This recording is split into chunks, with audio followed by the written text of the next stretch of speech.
A good Erev Shabbos and a good Erev Sukkos. It's a little rainy and cloudy today, but the show must go on. V'samachtu b'chagecha. Rejoice in the festival of Sukkos. Yourself, your family, your friends, everyone. Bring them all in. You want to do social distancing? Be my guest, but bring them in. All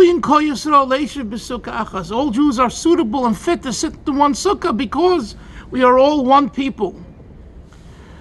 So the story is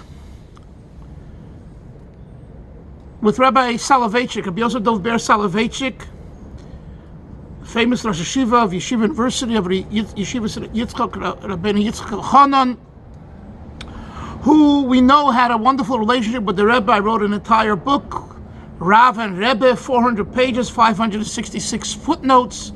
Definitely worth reading, an important piece of history. And the story is that I heard this from Rabbi Herschel Lustig of Crown Heights, whose father would attend Rabbi Soloveitchik's Tuesday night shiur at the Moriah Shul in Manhattan. For years he gave a shiur to Balabatim.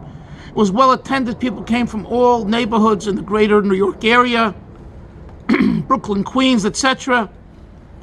And Rabbi Lustig's father attended as well. And there he met Rabbi Lerner. Rabbi Lerner was a close friend of the Ravs of Rabbi Soloveitchik, and he was also a teacher at the YU High School.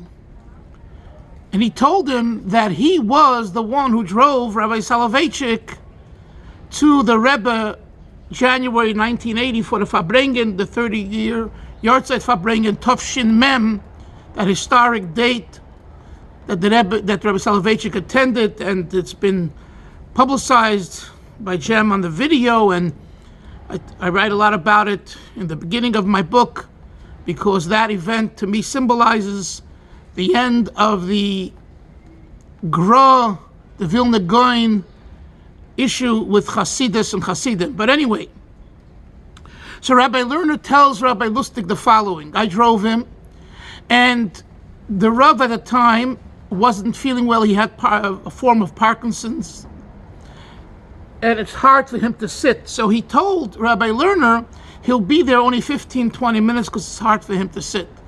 But he desires to be there. He wants to respect the Rebbe's great, leadership and the yahrzeit of the 30th yahrzeit and the 30 years of the Rebbe's leadership as Lubavitcher Rebbe, etc. And he comes there, and he's there for an hour and a half to 2 hours.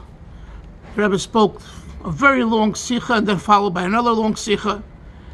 And on the way back, he asks, and he says to Rabbi Soloveitchik, Rebbe, he says, you told me 15-20 minutes because it's hard for you to sit with your condition.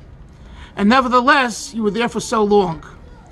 So Rabbi Soloveitchik looks at him and he says, in Yiddish, if I were to be a chassid, I would have already related a miracle. And he says, meine Fies haben sich nicht geklappt. My feet didn't bang each other. Many Parkinson's patients, their feet bang on each other, and it's very uncomfortable. He says, the entire time I was sitting at the Farbrengen, listening to the Lubavitcher Rebbe, my feet were fine, my legs were fine. And because my legs were fine, I just continued to listen and listen. And after an hour and a half, 2 hours, I felt it was time to go, and we went. So he said, if he would have been a chassid, he would have made already a big deal out of this, that there's a miracle at the Lubavitcher Rebbe, who was a Rebbe.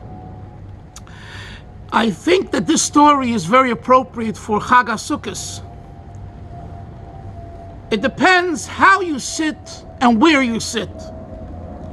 So you could sit in a sukkah and sit there with a mindset of corona and fear and COVID and rain, and it's uncomfortable. Or you can sit in the sukkah and nothing matters. You're in the sukkah. The Mittler Rebbe, the second Lubavitcher Rebbe, said that The sukkah itself is beautiful, hence we don't need any decorations. No sukkah. The Lubavitcher Chabad minhag is to have no decorations whatsoever. Why? Because the sukkah itself is beautiful. Focus on the sukkah. Now, of course, there are valid and beautiful Jewish customs of having no sukkah and kol hakavod. Great.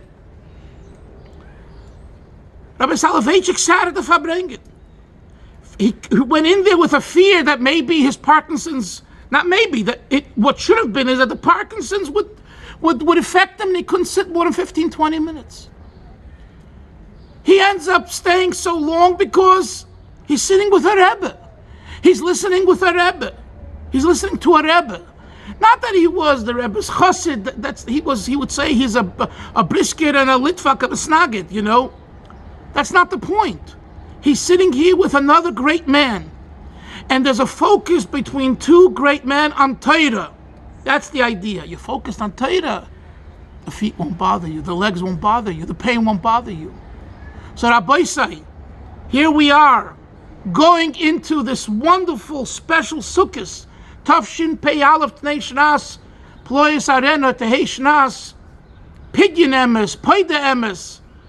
All the wonderful acronyms for the year we're experiencing now in the month of Tishrei, which the Medrash says is Meruba b'Moyados. It's an abundance of holidays, of celebrations.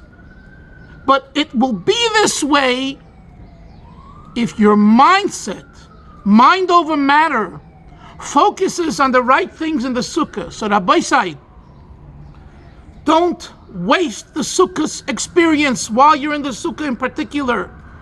Sing achsidische nigin, say achsidische maise, say divrei Torah, say l'chaim, speak words from the heart.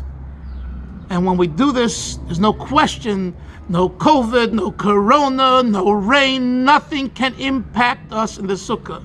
May we all be zeicha to the great sukkahs, Sukkahs Yerushalayim, together with Mashiach Tzidkenu, Bekorev Mamish, Amen v'Amen, a freilichen Yom Tov, v'samachta b'chagecha.